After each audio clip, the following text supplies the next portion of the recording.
Kiyotaki Tunnel. A traffic light that turns green with nobody on the other side is the reason drivers refuse to enter this tunnel after dark. Carved into the mountains outside Kyoto during the 1920s, the passage connects the northern hills to Arashiyama, and finishing it cost far more than the construction budget on paper. Dozens of laborers died while digging through that mountain, crushed under collapsing rock, or worked to exhaustion in conditions nobody today would ever call legal. Their names barely survive in any record. Locals say something about the way they died never left the stone around them, and that the tunnel remembers what the history books forgot. The measurement itself feeds the fear. The tunnel runs exactly 444 meters from end to end, and in Japanese, the number 4 is pronounced almost identically to the word for death, which is why almost nobody in the region treats that length as coincidence. At the entrance sits a single traffic light controlling the narrow one-lane road. Tradition says if the light shows red, you simply wait like you would anywhere else, but if it turns green while no car is approaching from the opposite direction, you do not drive through. Something about obeying that signal is supposed to invite you deeper into the tunnel than you ever intended to go. Drivers who ignored the warning described their car suddenly feeling heavier, as though extra weight had climbed into the back seat without a door ever opening. Others describe human shapes leaping across the hood in that dark, narrow stretch, gone the instant headlights catch them. Near the entrance sits a mirror that locals refuse to look into directly, convinced it can reflect your own death or the face of a passenger who was never actually in the car. A Japanese horror film eventually picked up the legend and carried it to a national audience, cementing Kiyotaki as one of the most feared roads in the entire Kansai region. Long before that film brought tourists with cameras, the tunnel was already something local drivers simply built into their route home, quietly avoiding it after a certain hour without ever explaining exactly why to anyone who asked. That kind of unspoken agreement is rare, and it tends to say more about a place than any single ghost sighting could. Part of what keeps the fear alive is how ordinary the surroundings look in daylight. There is no dramatic architecture here, no grand gate warning visitors away, just a narrow stretch of asphalt cutting through dense forest, which somehow makes the stories feel more believable rather than less. A place built to look frightening rarely unsettles people the way an ordinary road does once you know what supposedly happened underneath it. What separates Kiyotaki from an ordinary campfire story is the layer underneath. A documented construction disaster with a real body count wrapped over a century into something drivers still refuse to test once the sun goes down. Aokigahara.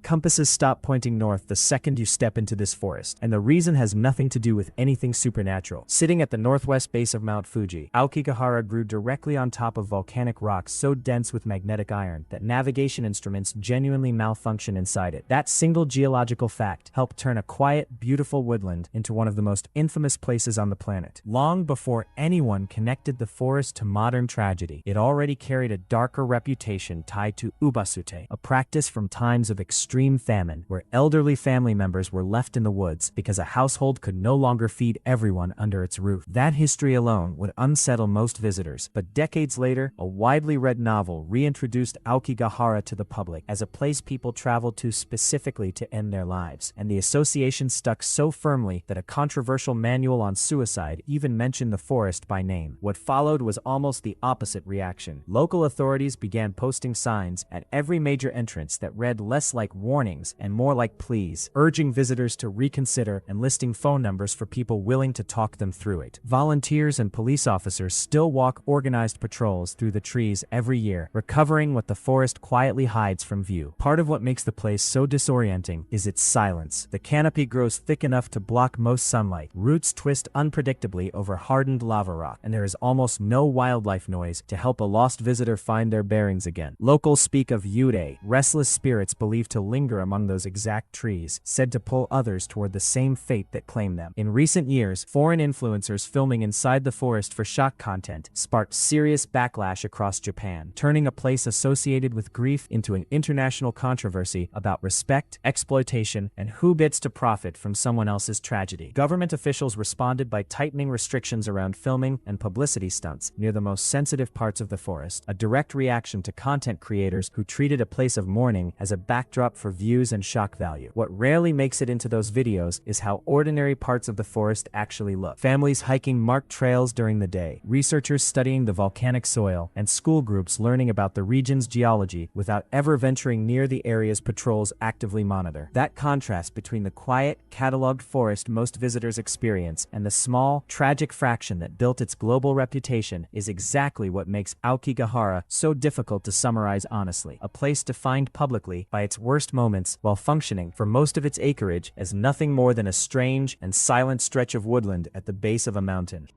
Himuro Mansion.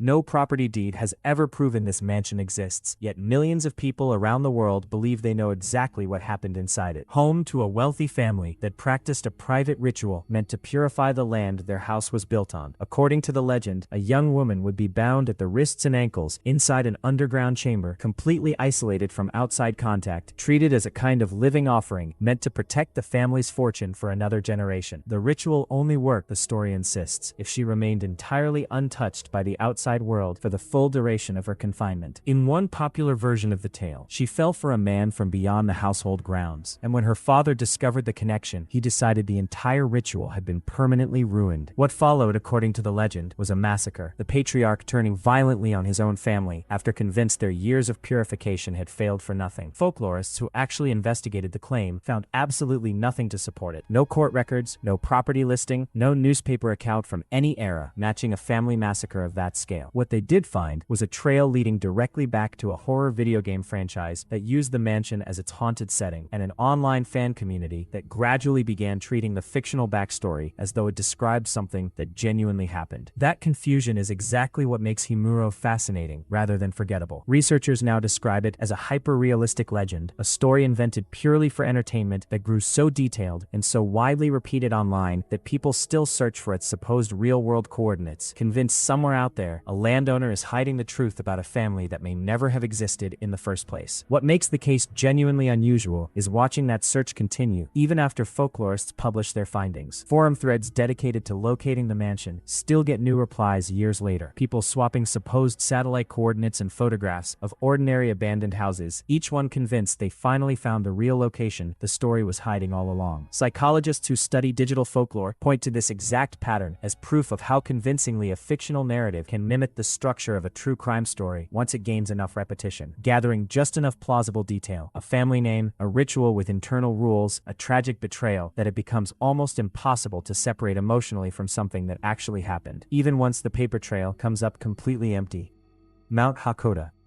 199 soldiers walked into a snowstorm for what was supposed to be routine training, and only a handful walked back out alive. In the winter of 1902, the Imperial Japanese Army sent troops into the mountains of Aomori to rehearse fighting in extreme cold, preparing for the possibility of war against Russia across the frozen terrain of Manchuria. The exercise was meant to test endurance under brutal conditions. It became instead the deadliest training disaster recorded in the history of modern peacetime military exercises anywhere in the world. Command decisions unraveled almost immediately once the blizzard hit full force. Visibility dropped so low that the regiment lost all sense of direction, and in temperatures plunging toward 20 degrees below 0 Celsius, exhausted soldiers began marching in circles without ever realizing it, burning through what little strength and body heat they had left. One by one, men collapsed into the snow and froze exactly where they fell. Rescue crews eventually discovered a captain still standing upright, frozen solid in the precise position he died in, his body becoming an unintended monument to the disaster that killed nearly his entire unit. A statue of him now stands near the mountain, and it has become the focal point of every local ghost story tied to the tragedy. Drivers and hikers passing that stretch of road describe seeing rows of figures dressed in early 20th century imperial uniforms marching silently through falling snow, vanishing the instant headlights or flashlights catch them directly. Others report old phone lines along the mountain road crackling with what sounds like distant marching orders, despite no functioning connection existing at several of those points anymore. What separates this story from a typical ghost tale is the documentation sitting underneath it, meteorological records, official military reports, and medical findings that all confirm precisely how one catastrophic command failure turned a routine drill into one of the deadliest events in Japanese military history. The disaster reshaped how the entire country approached cold weather training for decades afterward, forcing military planners to rebuild their entire understanding of how quickly a body loses core temperature in whiteout conditions, and how easily a group of trained soldiers can lose all sense of direction once visual landmarks disappear completely. That lesson likely saved countless lives in the years that followed, but it came at a cost few disasters in Japanese history can match. Local guides who lead hikers through the region today still point out the exact stretch where searchers found the largest cluster of frozen bodies, a detail most visitors were never expecting to hear on what they assumed would be a scenic mountain tour, and one that tends to change the entire mood of the hike the moment it is mentioned.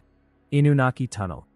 Spray-painted warnings near this abandoned tunnel once claimed that police would refuse to respond to emergency calls made from inside it. Tucked into a remote stretch of Fukuoka Prefecture, the tunnel earned its terrifying reputation from two very different sources that eventually fused into a single legend. The first source is an actual documented crime. In 1988, a young man named Umeyuki Naruda was murdered by a group of teenagers who set him on fire inside that exact tunnel, a real case that remains part of the local police record from that year. The second source is pure folklore with no verified basis, a persistent rumor claiming that somewhere past the tunnel sits a hidden self-governing village where residents live entirely outside the reach of Japanese law, a place described as lawless, isolated, and openly hostile to any outsider who wanders too far in. Whether such a village ever actually existed has never been confirmed by anyone, but the rumor grew so persistent over the decades that local government eventually sealed the old tunnel entrance behind massive concrete blocks, officially citing trespassing and safety concerns. Though many nearby residents suspect the closure was about something officials never fully explained. Visitors who explored the area before the sealing described electronics failing without warning, phones losing signal entirely inside the tunnel walls, cameras cutting off mid-recording, and static bleeding through car radios for no clear technical reason. A Japanese horror film eventually adapted the legend for a national audience, cementing Inunaki as one of the most discussed cursed locations in the entire country. What keeps the story circulating decades later is the blend of categories at its core. A documented, provable murder, giving the legend real weight, paired with an unverifiable rumor about a lawless hidden village that gives it a layer of mystery no simple crime report could ever produce on its own. That combination is rare enough to explain why the legend has outlasted so many other Japanese urban legends built purely on rumor. Most ghost stories fade once someone points out there is no supporting evidence anywhere, but Inunaki survives that scrutiny because part of it genuinely happened, documented, prosecuted, and recorded in official files that anyone can request. The concrete blocks sealing the old entrance today have become their own kind of landmark, visited by curious travelers who photograph the barrier without ever attempting to get past it, treating the sealed tunnel less like an obstacle and more like a monument to a story that refuses to fully die, no matter how firmly local officials have tried to close the door on it.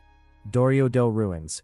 Two unrelated murders separated by an entire decade happened on the exact same patch of ground in this quiet Tokyo suburb. The location sits inside what is now Otsuma Park in Hachioji, once home to a small Buddhist temple known as Doryōdō. In 1963, the temple's elderly caretaker was killed during a robbery, a case documented in local newspaper archives from that period. 10 years later, in 1973, a university professor murdered a female student and concealed her body near those same grounds, a crime that eventually led to his conviction and remains part of the public criminal record to this day. Two completely unrelated tragedies landing on the same small piece of land within roughly a decade convinced nearby residents that something about the ground itself had turned permanently wrong. By the 1980s, local authorities dismantled what remained of the temple structure entirely, leaving only a bare stone foundation behind, partly to prevent further deterioration and partly to discourage the informal rituals and vandalism that had begun gathering at the site. It did not work the way officials hoped it would. Teenagers began treating the ruins as a test of courage, a long-standing tradition in Japanese youth culture where groups dare each other to visit reportedly haunted sites after dark and prove they can handle whatever waits there. Visitors to the park today describe hearing what sounds unmistakably like a woman crying somewhere among the trees, faint enough at first that people assume it must be another park visitor, then genuinely unsettling once they realize no one else is anywhere nearby. City officials eventually increased lighting and patrol frequency specifically to discourage nighttime visits to the ruins. The location has since worked its way into multiple pieces of Japanese horror fiction, cited directly by writers as inspiration for the now familiar trope of the abandoned temple serving as a doorway for restless, unfinished spirits. What makes Doryōdō different from a purely invented ghost story is how thin the line runs between documentation and legend on this particular piece of ground. Newspaper archives from 1963 and court records from 1973 confirm real people died there under real, investigated circumstances, which means every story that grew afterward had actual tragedy to attach itself to, rather than pure imagination. Longtime residents of the neighborhood describe a noticeable change in how people use the park depending on the hour. Families and joggers filling the paths freely during the day, while the same stretch of trees empties out almost entirely once the sun starts to set. An unspoken agreement passed down through the neighborhood, the same way the story itself has been.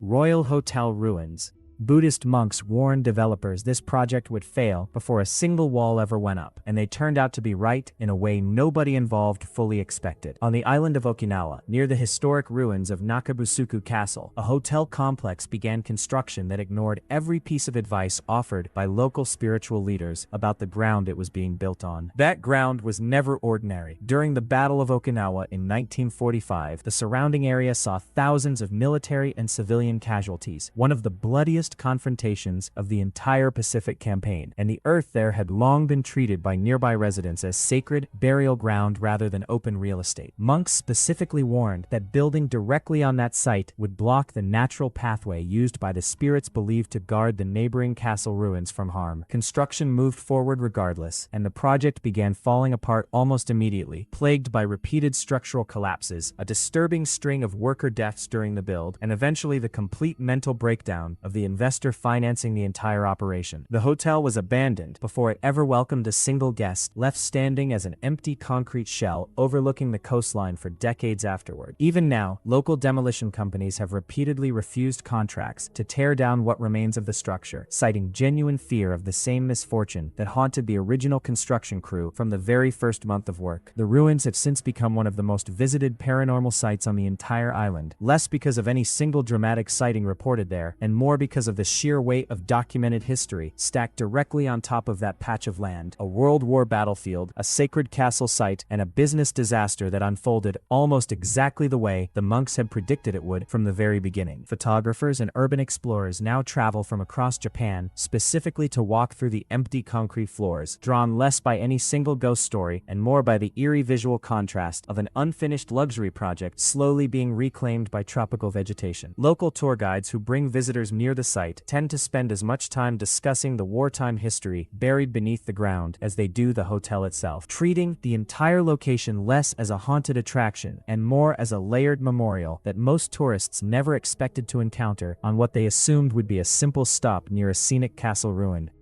Sekigahara.